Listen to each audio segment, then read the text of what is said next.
Hello everyone and welcome back to my YouTube channel. Today I want to talk about revivals versus new writing, a controversial topic, but I think it's an interesting one. Before we get started, show of the week is Anything Goes, a revival that's on at the Barbican, so I will link to a cast recording below so you can check it out if you've never heard it before. If you are a musical theatre person, which if you're watching this channel, you're at least a theatre person, if not a musical theatre person, I would hope. But you've probably noticed, as I have, that there are a lot of revivals that are being announced. Now, some of this is stuff that was meant to be happening like pre-COVID or during COVID that has obviously been pushed back. So it's not just like post-COVID revivals as far as the eye can see, like the Buzz Lightyear meme, which I will probably put here, so it's pointless me saying it, but there we go, I just did. There have been a lot of revivals, and in terms of advertising online, that's the thing that I'm seeing way more than the new writing. That being said, there is some new writing. I know 222 A Ghost Story is a new play, which I didn't realise it was until I saw, I think it was Mickey Joe Theatre, I saw his review of it. But there are quite a lot of revivals as well, especially on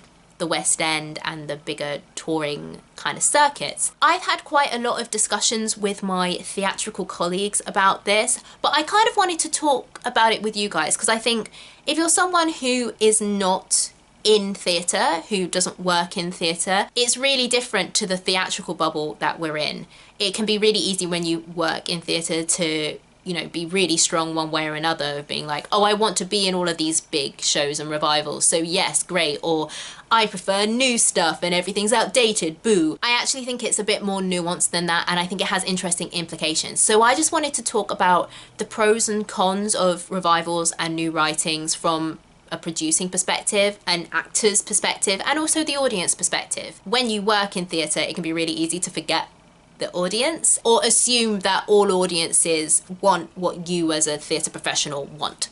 So yeah, I just wanted to talk about it, so let's dive in. I think the big thing to remember, and I doubt that anyone is going to disagree on this point, is that revivals, like other types of shows, like shows that have celebrities in them or jukebox musicals, are a safer bet for producers. You have a known intellectual property. If you say Oklahoma, people know what Oklahoma is, and the people who might not know what Oklahoma is probably aren't in the demographic of people that you're trying to get into your theatre to see your show. You have expectations about what that show's going to be. You know it's Rodgers and Hammerstein. You know it's going to have some banging old school tunes. You know it's going to have some kick-ass dancing in it. You know it's going to have a sweeping score. There are things that come with that known name. In a similar way, when you say Chicago, I know there's a revival of that coming back. An audience has an expectation, or a potential audience has an expectation right off the bat without you as a producer having to do pretty anything. And I think actually this is the interesting thing about the revival of Anything Goes. I know when the poster came out, Artsy Musical Theatre Twitter was roasting that poster, and I have to agree, the poster is bad. It conveys nothing about the show.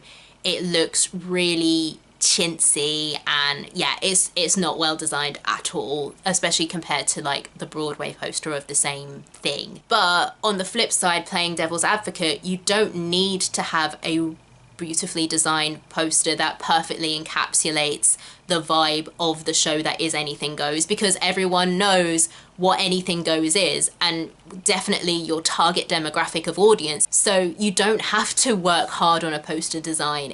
The name sells itself. And then from the audience perspective, especially if you're a casual theatre goer, maybe you only go to the theatre once or twice a year, it's a safer bet for you when you're deciding where to spend your hard-earned money. If you know a show because you remember it from your childhood, you're gonna be more confident in dropping like 50, 70, 100 pounds on a ticket because there are known quantities for you. You're more likely to know if you're going to enjoy it. Revivals for almost everyone are just less risky. From the actor's point of view, I also think that revivals on the whole are way easier to prep for audition-wise. This isn't always the case. For example, when I was prepping for my audition for The Dresser, it was very hard for me to find information about the show. Granted that that was a play, and also I got sent the script with my audition material so I could just read the play, so it wasn't too bad. But I tried Googling a synopsis and there was no synopsis to be found. So it doesn't always work that way, but especially when you're looking at bigger, more well-known shows and plays, especially musicals, it is a lot easier to prepare for revivals as opposed to a completely new show. Just focusing on musicals for a second, there's going to be a cast recording. For musicals and plays, especially the much older ones, there may well be a film adaptation. And also the big thing is Wikipedia pages. Even with shows that aren't as well known outside of the theatre scope, if they are written by well-known playwrights or composers and lyricists, chances are that the Wikipedia page is going to be quite substantial. For example, The Scottsboro Boys. That is a show that isn't really well known outside of theatre circles, but it's written by Kander and Ebb of Chicago and Cabaret fame.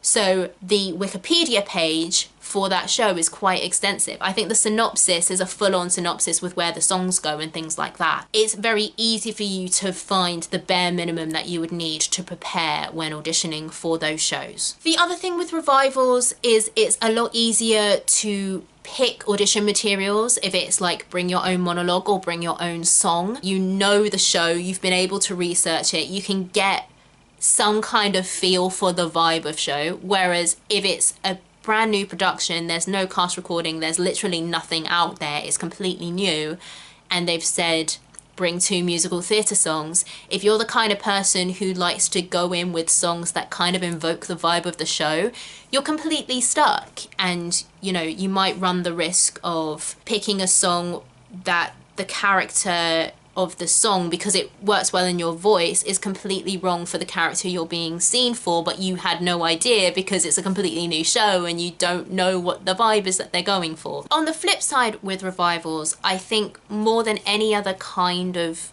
theatre, revivals, you do run a bigger risk of typecasting. Now, I do think this is getting better because people are aware of it, and I think with most shows that are being revived, people are making a conscious effort to try and be more interesting and more diverse with their casting. Also, something that I just want to mention that a friend of mine said when we were discussing the whole revivals and like shows coming out thing was that actually musical theatre is way better at diversifying their casting than straight plays tend to be, which I'd never really thought about before. Musicals are a more recent, more modern form of theatre. When it comes to musical casting, there's less of a tradition of it's always been played like this, and people are more willing to play with casting or, you know, interpret things slightly differently when it comes to casting. Whereas with plays, especially the older a play is and the more there is a precedent for a certain type of casting, it can be really hard to break away from that mold. Like I said, I do think that is changing, but also it's just something that's interesting to think about. However, no matter how well-intentioned casting might be, there is still, just because of previous ideas and previous versions, there's still the risk of casting to a pre-precedented, if that's a phrase, type and not thinking outside the box, unless you have a creative team going into the creative process actively wanting to break the mold. If people aren't going into a creative process like that, if creatives aren't going into a creative process like that, and they don't have just a wider sense of we need to try and be more inclusive, which can often end up with like, oh, we just have the one person of colour or the one disabled person or the one trans person or whatever, you do run the risk of people being like, well, Lear is always played like this, so that's how we need to cast it. The castings of the past becoming the default because that's how that character is always played. And with new writing, you don't have that because it's completely new. So there is no precedent to be set, so there is no one way to cast it necessarily, especially if the playwright has been very open with how it can be cast. So that's revivals. So what about new writing? I think the big thing with new writing, which I love, is that it's a lot more current. When you're reviving stuff from the 40s, 50s, life is different now. And that's not to say there is no value in looking back at the past and reframing the past. I personally think there is value in that, especially if it's done well, but new writing is speaking to our current times. And that's something that you're never going to fully get with a revival. You can choose your revivals with elements that mirror, and that's a different thing to writing something about today, you know, or writing about the past from the perspective of today, as well as dealing with modern topics or topics through a modern lens. Also, I think new writing lends itself to inclusive casting, again, because you're not dealing with the stereotypes people have of the diversity of the past. When we look towards the past, the trend is to see it in a certain way without certain members of society being present, even though they would have been there. So it lends itself to more diverse casting anyway, because you can't deny the diversity of our society when we live in a diverse society, you know. And that's not to say that revivals can't do this too. So full disclosure, I have not seen either of these productions, but I have heard a lot about South Pacific at the Chichester Festival Theatre. Almost called it the Criterion, that's not where it is. And also Carousel at the Regent's Park Open Air Theatre. I've heard a lot about both of those productions and the changes that have been made, both literally in the script and also in the framing of some of those topics, because they are quite dated shows. Carousel, in my opinion, in its attitudes towards domestic violence is very, very dated, and apparently they've made a lot of big changes to fix those things and make it more palatable to a modern audience with everything we know about, you know, hitting people. Similarly with South Pacific, which is interesting because at the time it was seen as incredibly radical. There are things that now, what was radical in the 40s, in 2021 is like, oh, that's awkward. And again, they've changed the framing of those things. They've changed how some of the characters of color are portrayed and made them more realistic to how people might have actually acted. It's less of a whitewashed view of how people in the South Pacific would have treated certain topics, if that makes sense. I haven't seen either of these shows, so I don't know how successful those changes are. The fact that those changes have been made and they're trying to bring this modern lens to these shows, I think is interesting. However, it is harder, and however much you try and change framing or change script or whatever you are allowed to do depending on the estate that you've got the rights to do the show from, you're still going to be hampered in one way or another by the original material and the estate and how precious they're going to be about the original material. You know, there's only so much that you can do, whereas with new writing, in the rehearsal room things can change and grow and adapt. Everything's kind of in flux. That's what I love about working with new writing. But also the writers are writing with kind of those more modern ideas in mind. That's not to say that every bit of new writing is clearly going to be like progressive and great. Like there's going to be some writing that is terrible. There's going to be some writing that in its nature is not diverse. With revivals, it's always going to be a little bit backward facing. With new writing, you can pick the plays that are good rather than having to go on what will sell well, because it's not just about reviving the things necessarily that are good and like hold up today. It's also what's going to sell. There's a reason South Pacific and Oklahoma, not last year, the year before, and Carousel get revived. It's because it's frickin' Rodgers and Hammerstein. So no matter how problematic the source material is, from a producing point of view, it's going to sell. Is that selling out? I don't know. I don't think it's as clear cut as that, but something to think about. I think the biggest con about new writing is that it is difficult for producers to sell, because like I said at the beginning about the fact that if you've got a known name, a known property, you don't really have to sell it, it can sell itself. With new writing, no one knows what it's about, so you've got to rely on either, if you're a smaller production, you know, trying to get into venues where they have dedicated audiences at the venue so the venue can bring your audience, or you've got to work really hard to get your message out to the people who will see it.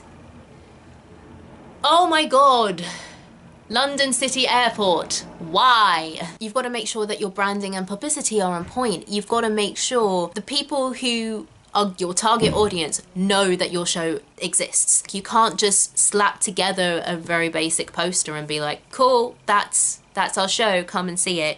You have to be really strategic about where your show's going on, who the target audience is, who's the demographic, how do we get out to those people, how do they get information about the shows that they see, all of that stuff. It's much easier to be like, let's put on The King and I. Everyone knows The King and I. Getting to know you, love that. It's a banging tune. My final point about new writing, and this isn't necessarily the case, but it is something that I think, maybe it's just the scale of productions in terms of new writing that I've worked on that I think can be forgotten, is that from a producing standpoint, new writing can actually be cheaper. I think the trend of new writing is smaller cast, smaller scale, more intimate. Again, that might just be the stuff that I've worked on or been exposed to or seen other people putting on. But I really do think that's the trend. Whereas with revivals, you have massive ensembles and you need all of the spectacle and the set and you need the sonorous sounds. You need a big band or an orchestra, and that cost all adds up. With new writing, more intimate shows, could you put it in the Apollo Victoria? No, it would be dwarfed by that space. But there are some smaller playhouses or just like smaller venues where that kind of scale of work would go down really well. And I don't think all audiences want the spectacle. There are some audiences who are just happy, you know, when they have a hen do going to see Mamma Mia, or for their kid's 13th birthday taking them to see Wicked. There are audiences who that is their jam, that's what they find entertaining, and that's great. I do also think there are another type of audience that want something new, something more innovative, something more intimate, something more, the word I'm thinking of is challenging. That's not to say that big musical theatre can't be challenging and can't make people feel and make people think, but you know, something where it's not just you can get swept away by the set. At the bare minimum, you're going to be like, wow, she belted her tits off. Wow, the set was amazing.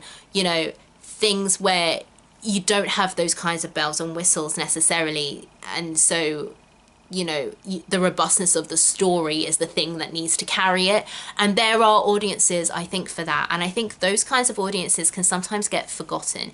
Even in houses that I'm really tired and I don't know the word I'm looking for. All right, in dumb words. Even houses that on the surface seem to be about that kind of theatre. For example, the National. Not poo-pooing the National, but over the years I've seen them be more pulled in by the whole making things a spectacle.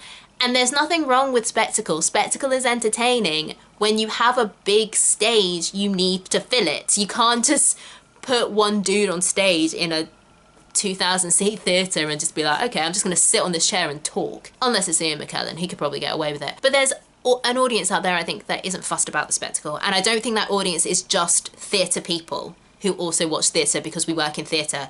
I think there are non-theatre people who would be into that. You know, and I think sometimes, especially in commercial theatre or subsidised theatre that has pretensions to commercial theatre, I think that can sometimes get lost. And I think that's a shame. I think new writing can be such an exciting place. And that's also where we're going to get all of our new stories. The amount of people who transition from stage to film and TV, like if we're not cultivating those new voices and those new stories now, where's our TV and film going to be in a decade's time?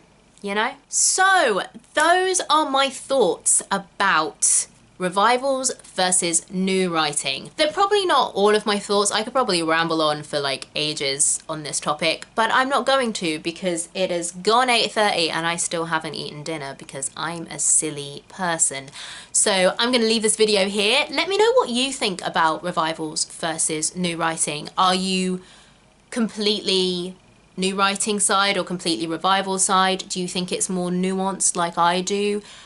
Have you seen any of the shows, whether new writing or revivals, that are coming out? Are you going to come and see me in the dresser? Let me know. I don't know when this video is going to come up, so yeah, we'll see about that. Maybe I've already been through your town and you're like, well, I can't see you in the dresser because you're not there anymore. But anyway, we'll see. All of that aside, I hope you enjoyed this video. If you did, please consider liking and subscribing. Would love to have you on the channel. Come on down. We have a great time filming when we're tired, which is never a good thing, but hey, maybe I can fix it in editing. That's just the nature of YouTube. Just fix it in editing. That's what we love. I'm professional. Stay tuned for more theatre content from a UK perspective, and I will see you all in my next video. Bye, friends!